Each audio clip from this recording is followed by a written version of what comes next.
I chose the Kirkpatrick model to be my training evaluation model for the evaluation that I did on my distance education training video. The Kirkpatrick model was actually developed in 1959 by Don Kirkpatrick, and it was one of the most popular and widely used training evaluation models. It still is today. And it serves as a framework even for additional training evaluation models.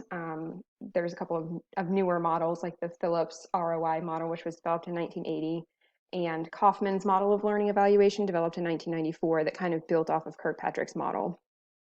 So seeing that it serves as the framework for other models, it just kind of shows how important and how useful the model is and how applicable it can be to pretty much to evaluate any sort of training. Kirkpatrick's model was initially released in the Journal of the Association for Talent Development in 1959, and he became really famous globally through the 70s and 80s because of this model, because it was one of the first models that was ever published for people to use.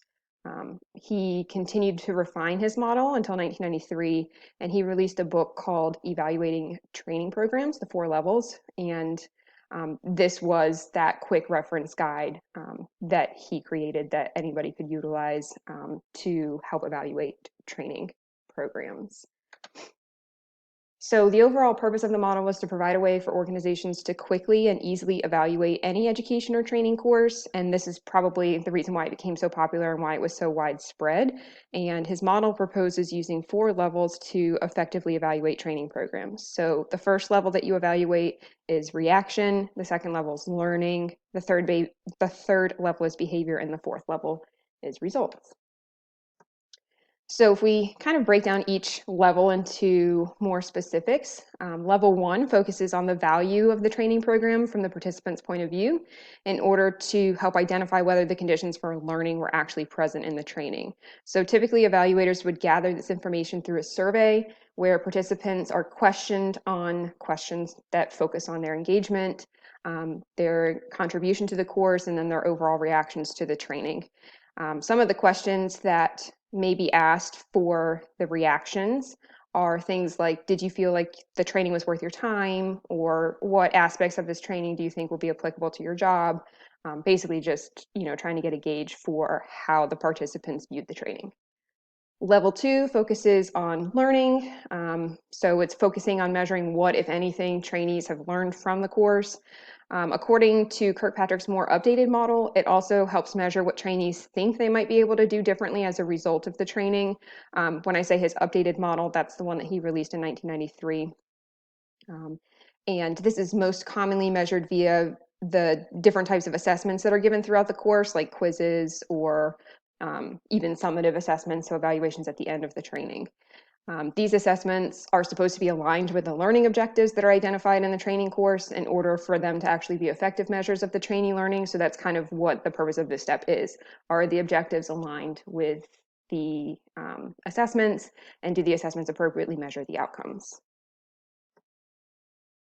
Level 3 of this model is behavior.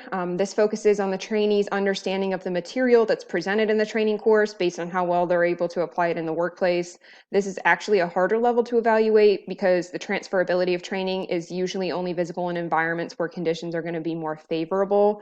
So for example, it might be difficult to put the changes that are learned from training into place in a workplace environment that isn't necessarily conducive to change.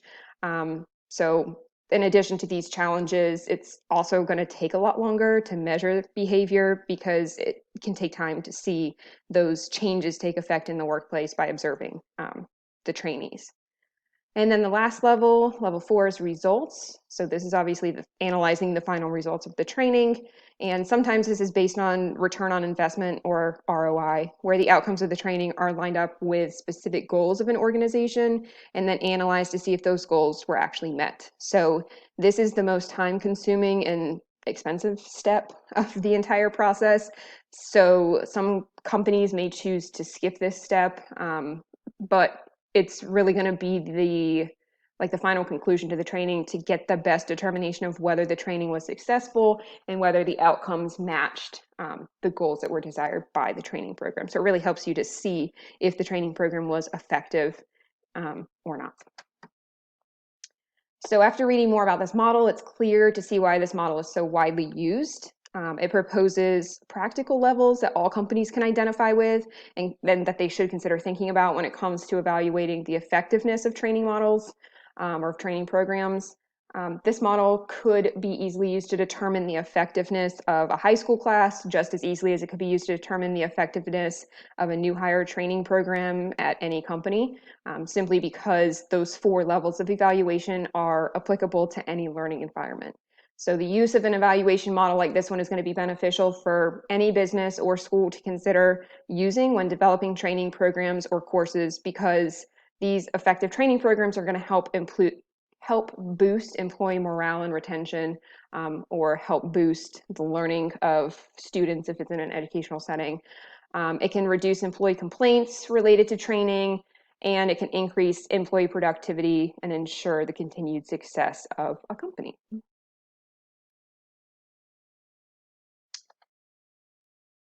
And then these are my references.